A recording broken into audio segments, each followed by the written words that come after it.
हमारा टॉपिक है अभी एरे। एरे क्या होता है? एरे कहलाता है कि एक समान दो या दो से अधिक वेरिएबल्स के समूह को किसी एक डाटा आइटम के द्वारा व्यक्त करना ही एरे कहलाता है। एक समान दो या दो से अधिक वेरिएबल्स के समूह को किसी एक डाटा आइटम या किसी एक वेरिएबल के द्वारा व्यक्त करना ही एरे कहलाता है। एरे का यूज़ जब हम करते हैं तब ऐसी जगह पर एरे का यूज़ करना होता है जब हमें बहुत अधिक मात्रा में डाटा की आवश्यकता हो। बहुत अधिक मात्रा का मतलब है कि जैसे सपोज़ करो कि अगर हमने कहा आपसे नॉर्मली कि हमें 5 स्टूडेंट के वेट चाहिए, वजन चाहिए, 5 स्टूडेंट के वजन चाहिए, तो हम क्या करेंगे? वेरिएबल जो मानेंगे W1, W2, W3, W4, W5 मान लेंगे, ठीक है। और अगर हम कह दें कि 100 स्टूडेंट्स के वजन चाहिए, तो क्या हम W1 से लेकर W100 तक मानेंगे?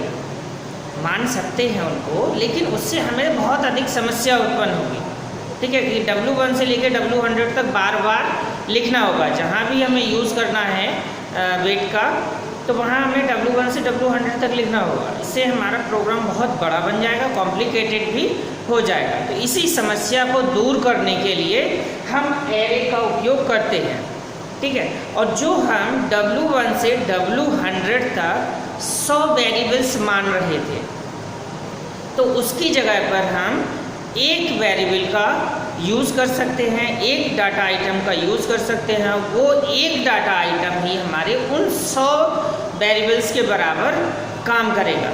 यही हमारा एरे का उपयोग होता है, यही इसका मुख्य यूज़ है एरे का। तो देखिए ये होता कैसे है। जो हमारा एरे है इसको हम सबस्क्रिप्ट के द्वारा भी व्यक्त करते हैं। सबस्क्रिप्ट, जो ये हमारा सबस्क्रिप्ट कहलाता है, ये ओपन बड़े कोष्ठक के द्वारा इसको हम व्यक्त करते हैं। ओपन बड़े कोष्ठक को हम सबस्क्रिप्ट के द्वारा व्यक्त करते हैं।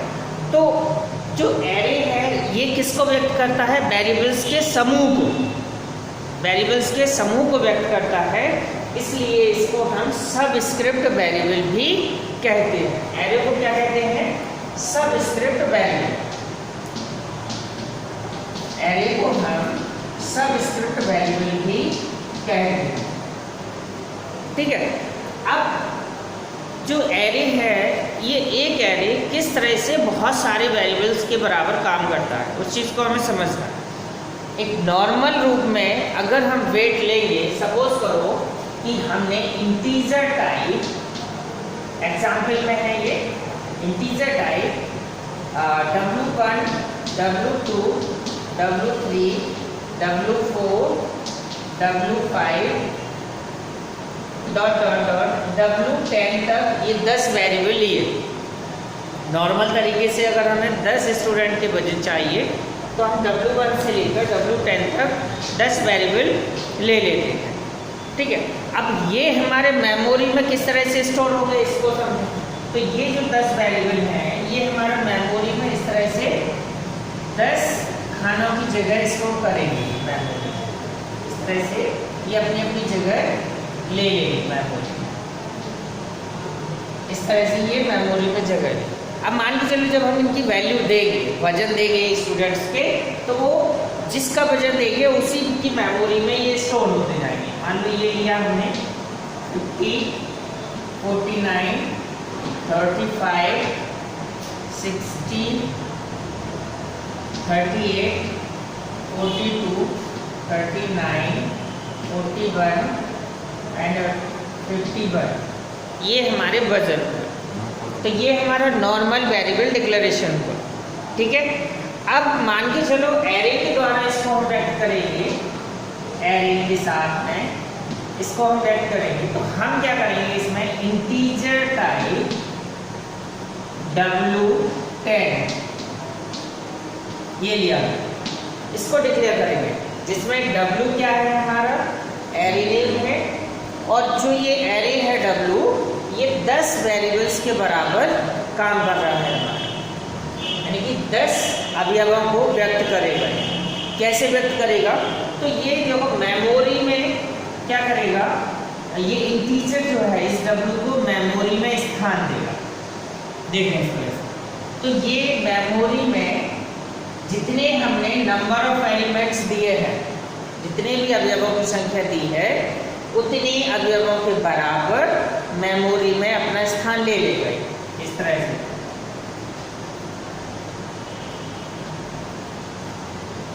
ये इस तरह से मेमोरी में अपना स्थान ले लेगा। ठीक है, स्थान लेने के बाद जैसे ये स्थान लेगा तो इसमें मेमोरी एड्रेस ऑटोमेटिक जनरेट हो जाएगा। और वो मेमोरी एड्रेस क्या जनरेट होगा, ये होगा हमारा W0, क्योंकि एरे में हमेशा 0 से एड्रेसिंग स्टार्ट होती है, तो हमेशा 0 से होगी। यहाँ हमने देखो W1 लिया था, यहाँ पे W0 से लेंगे, W0, W1, W2, W3, इस तरह से ऑर्डर करके हम पूरा ये W9 तक 10 वेरिएबल्स को व्यक्त कर लेंगे। और जब इनका हम वैल्यू देंगे, वेट देंगे, तो ये क्रम से हमारे स्टोर होते जाएंगे। यानी कि जो हम फर्स्ट वैल्यू देंगे वो हमेशा W0 में ही स्टोर होगी। सपोज करो कि हमने इसमें 50 वेट दिया, तो ये हमारे W0 यानी फर्स्ट एलिमेंट्स में ये स्टोर होगी। दूसरा है W1, ये हमने 49 में दिया। ठीक है, फिर हमने ये 35, इस तरह से ये वैल्यूज देते जाएंगे, तो क्रम से हमारी ये वैल्यूज स्टोर इस तरह से होती जाएगी। ये हुआ। ठीक है, तो ये इस तरह से इसको आ जाएगा और ये हमारा मेमोरी एड्रेस है जो W0 से स्टार्ट होगा, हमेशा वेरिएबल के 0 से स्टार्ट होगा। तो ये चीज़ इसकी मेमोरी लोकेशन हुई है एरे की हमारे। ठीक है, तो ये है हमारा कि जो एक एरे है, ये हमने एक नाम लिया था W, और ये एरे इन 10 वेरिएबल्स के बराबर काम कर रहा है। जो हम ये 10 वेरिएबल मानने पड़ रहे थे, तो 10 वेरिएबल के बजाय हमारे एक ही वेरिएबल से काम चल जाता है इस तरह से। ठीक है, ये चीज़ होती है। तो अब इस तरह से अब हम लेते हैं टाइप्स ऑफ, इसके बाद है हमारा types of array. Types of array, तो इसमें हम देखेंगे एरे के प्रकार। तो हमें मालूम है कि एरे हमारे मुख्य रूप से 2 प्रकार के होते हैं, 2 टाइप्स के होते हैं। नंबर 1 है हमारा सिंगल एरे, और दूसरा होता है हमारा डबल एरे। दूसरा है डबल एरे। सिंगल एरे जो है हमारा, ये सिंगल एरे, इसको हम वन डायमेंशनल एरे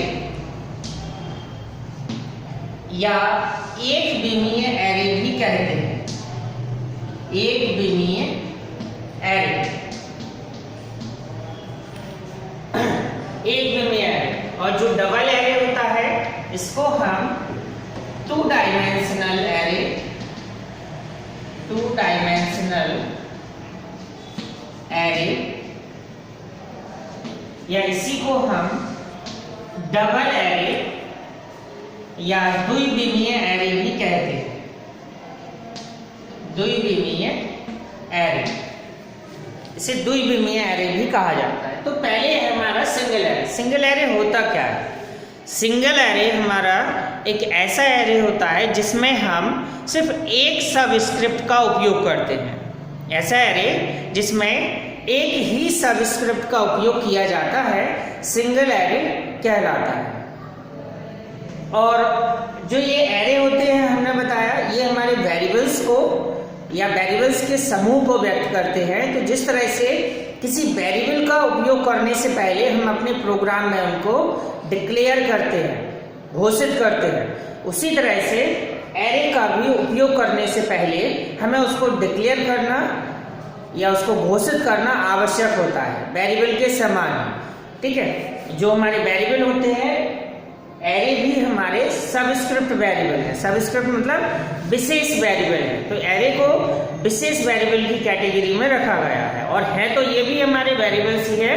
तो इसी तरह से इनका भी, एरे का भी उपयोग करने से पहले उनको डिक्लेयर करना आवश्यक होता है। तो इसका सिंटैक्स देखें हम सिंगल एरे का, तो सिंगल एरे का सिंटैक्स हमारा देखें क्या होगा। इसका सिंटैक्स होगा ये है कि किस तरह से हम उसको डिक्लेयर करते हैं। तो इसमें देंगे हम सबसे पहले टाइप, और फिर देंगे इसमें हम single array name, single array name, ये हुआ। और इसके बाद देंगे हम इसमें सबस्क्रिप्ट के अंदर total number of elements, total number of elements, ये सबस्क्रिप्ट के अंदर देंगे। ठीक है, उदाहरण में देखें एग्जाम्पल में, जैसे टाइप हुआ हमारा, टाइप क्या है, ये हमारे सिंगल एरे का टाइप होता है जिसको हम इंटीजर, फ्लोट, कैरेक्टर या डबल टाइप देते हैं। तो इसको हम क्या देंगे, इंटीजर टाइप, इंटीजर लिया, फ्लोट देने की जरूरत हुई फ्लोट देंगे, कैरेक्टर देने की जरूरत हुई कैरेक्टर देंगे। तो ये टाइप देंगे, तो ये टाइप देने से क्या होगा हमारा, इंटीजर टाइप देने से कि ये हमारे जो सिंगल एरे है उसको ये मेमोरी में उसके स्थान का निर्धारण कर देगा, मेमोरी में उसका स्थान दे देगा, ये मुख्य चीज है। और सिंगल एरे नेम ले रहे हैं, मान लो W, जो अभी हमने आपको बताया था, ये W नेम जो हमारा एरे नेम है, और इसमें हम कुल अवयवों की संख्या मान लो 10 ही लेते हैं। तो ये क्या काम करेगा, इंटीजर क्या करेगा, इस W को 10 स्थानों की जगह दे देगा। ठीक है, तो ये हमारा सिंगल एरे हुआ। इसके आगे देखें अभी, अब हम देखते हैं डबल एरे के बारे में। डबल एरे क्या होता है, ऐसा एरे जिसमें हम 2 सबस्क्रिप्ट का उपयोग करते हैं, ऐसा एरे जिसमें हम 2 सबस्क्रिप्ट का उपयोग करते हैं डबल एरे कहलाता है। ठीक, जो ये डबल एरे होता है ये एक मैट्रिक्स को व्यक्त करता है। मैट्रिक्स मतलब आव्यूह, और इसी को हम कहते हैं सारणी। एक डबल एरे जो है एक सारणी को व्यक्त करता है। इसका सिंटैक्स देखें हम किस तरह से इसको हम देते हैं, ये हमारा सिंटैक्स है। तो ऐसे इसमें देंगे हम टाइप, टाइप के बाद देंगे इसमें हम डबल एरे नेम, ये लिया डबल एरे नेम, और इसके बाद देंगे हम सबस्क्रिप्ट के अंदर टोटल नंबर ऑफ रो, और दूसरा देंगे हम इसमें दूसरे सबस्क्रिप्ट में total number of column, total number of column. ये हमने 2 सबस्क्रिप्ट दिए। पहला सबस्क्रिप्ट जो होगा हमेशा ये रो की संख्या को व्यक्त करेगा, दूसरा सबस्क्रिप्ट जो है वो टोटल नंबर ऑफ कॉलम्स अर्थात कॉलम्स की संख्या को व्यक्त करेगा। फॉर एग्जाम्पल इसको हम कैसे लिखेंगे, सपोज करो टाइप देंगे हम पहले, टाइप में ये इंटीजर टाइप लिया हमने मैट्रिक्स का, और इसमें हमने ये मैट नाम से कोई एक मैट्रिक्स लिया, एरे लिया, मैट नाम से डबल एरे नहीं लिया। अब इसमें हमें कितनी रो देना है, सपोज करो हमें 3 रो दी और 3 ही कॉलम्स दिए, 3 रो एंड 3 कॉलम्स। ठीक है, तो ये हमारे 3x3 का एक हमारा मैट्रिक्स या आव्यूह या सारणी तैयार कर देगा मेमोरी में। तो इस तरह से इसमें हमारे 2 सबस्क्रिप्ट का उपयोग होता है, तो ये हमारा डबल एरे कहलाता है। ठीक है, ये डबल एरे। तो डबल एरे क्या है, एक ऐसा एरे जिसमें हम 2 सबस्क्रिप्ट का उपयोग करते हैं, डबल एरे कहलाता है। अब ये मेमोरी में किस तरह से स्टोर होगा उसको हम अगली क्लास में देखते हैं।